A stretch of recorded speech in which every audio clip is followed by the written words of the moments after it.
Hi guys, it's nice to see you again. I'm figuring out how long it takes to make these videos as I'm making them. So, looks like I'm going to be coming to you every week with one or two answers, one long one and a short one. And I hope that's okay because, yeah, it turned out that it's a lot of work and it can take a little long. So, today's question: how can one develop one's own style? Okay, honestly, this is a hard question for me to answer because of how organic my own growth has been and hope will be in the future as well. It is hard for me to say, okay, these are the five things that make my own work unique, or like these are the five features or characteristics that are signature to me. And honestly, I find it I find the question a little strange as well. Because how do you think the most inspired work has happened in the history of time? Or, like the most, you think about all your favorite artists from the past as well as the contemporary ones. Do you ever think that, they sat down and decided, okay, this is how I'm going to develop my style, and this is how I'm going to, keep creating in this direction only? It almost seems ridiculous to even imagine this scenario.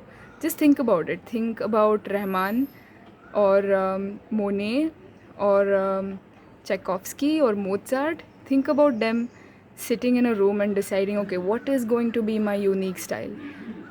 I don't know that that is how that worked, right? I honestly don't think that it can be developed intentionally like that. And sometimes I wonder if, creating art with that kind of intention, or artists who do create art like that with that kind of intention, if they really have anything interesting to say. Of course they might, I don't know, that's just something that I think about. um, but at least to me the process, I think, is really organic. Like, do you think you need to grow a plant? Do you grow a plant? No, right? You just give it your love, your attention, you water it regularly, and it finds its own nourishment. It needs no help. If you do your part, and if you keep doing it, I think it blesses you with its flowers and fragrance, and that happens most organically. So the question is, how can we nourish ourselves then? And how can we water our art and give it love and time and attention, right? For me, the answer is simple.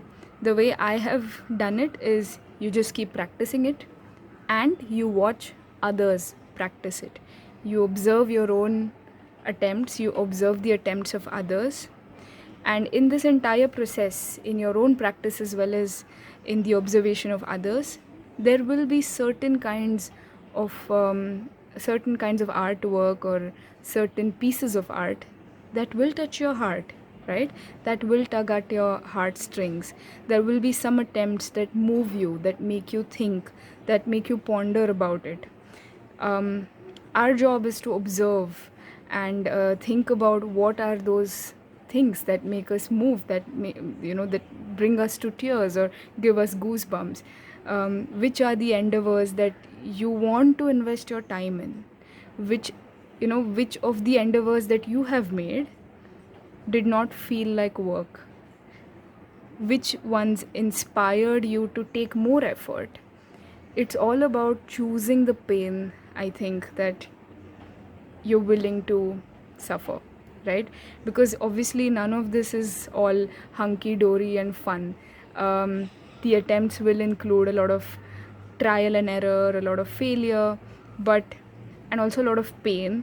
But it's all about I think it's all about choosing that pain, because when you do it mindfully, you know why you're doing it, and then there's no resistance inside you, right? I think if you keep doing this, I think if you keep doing your part, which is giving your art love and attention and time that it deserves, or that that you're willing to give. I think there will be so much truth and beauty to your attempts that you will not have to think about creating your own style. That work will be inspired in some way or the other, and that will be your own style, is what I think.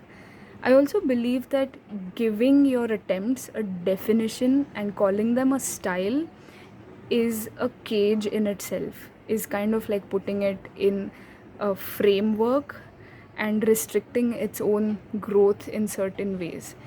Because once you start getting comfortable within that frame, I think it gets harder to step out of it and try and venture out into doing things that might be a little uncomfortable in the beginning, but could be interesting attempts.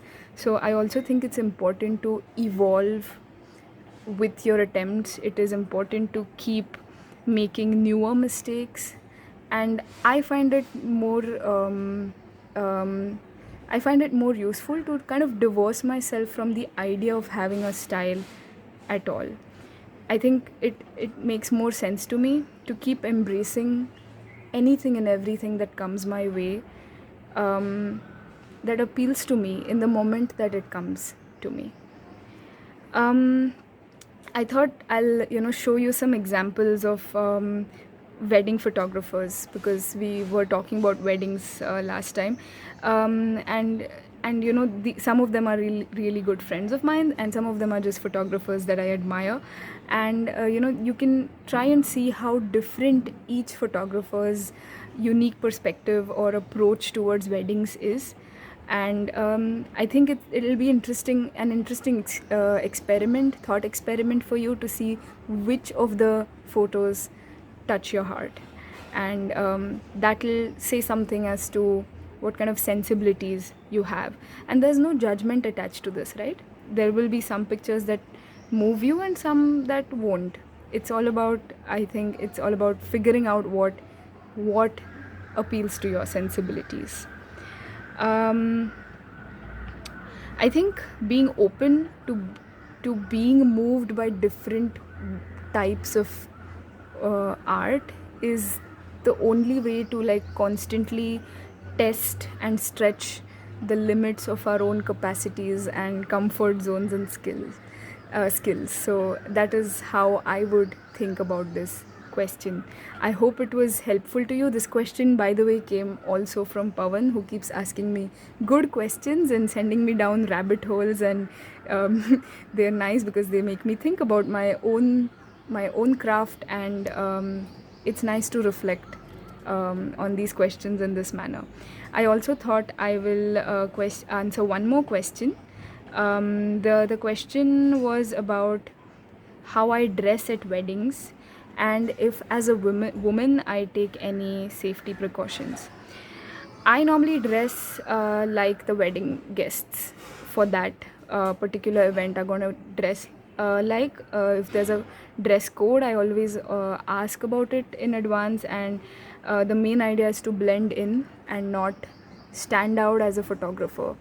If you look like the guests do, on some psychological level, I think the guests also are less wary around you. Obviously, okay, your big gear is going to give you away. They're going to know you're the photographers.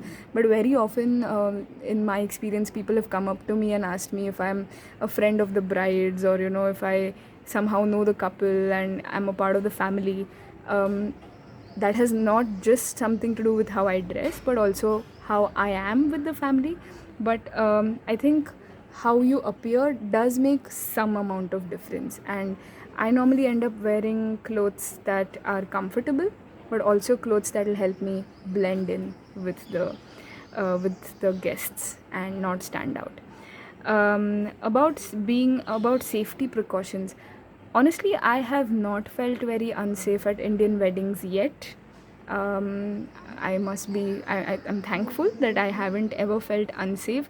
The only time I'm slightly wary, and when my guard is kind of up, and I take extra care, is when after the wedding people party and then uncles get drunk and you have to just take care a little during that time, but other than that I don't have to take any extra safety precautions as a woman. But if any of you have ever faced difficult situations at weddings, then please do let me know. I would love to hear about your problems, and if you know, we have to all take care of each other and advise each other on these things, because some, you know, if somebody else has had a bad experience, it will help other women photographers to know about that and be more careful. I hope I answered both these questions well. Thank you so much for listening to me. Next week is going to be a little special because I have invited more photographer friends to answer the next question. It was such a nice question. It came from Anushka, that, you know, I had to include more perspectives on it. The question is about what wedding photographers do if they are internally not doing so well, and you know, when they have to be a part of such happy occasions and celebration and, you know, positive vibes all the time, how do they cope with bad days, you know, internal turmoils, and you know, that sort of a, that's the kind of mind space I went in when I thought about it. It's very interesting. My friends have given such wonderful answers. I look forward to compiling them and bringing them to you in the next week. Thank you so much for listening to me. Do let me know if you'd like me to address any other questions. I am loving making these small videos because, mainly because they make me think about things that I don't consciously think about otherwise. Thank you so much. Have a lovely time and hope you're staying safe at home.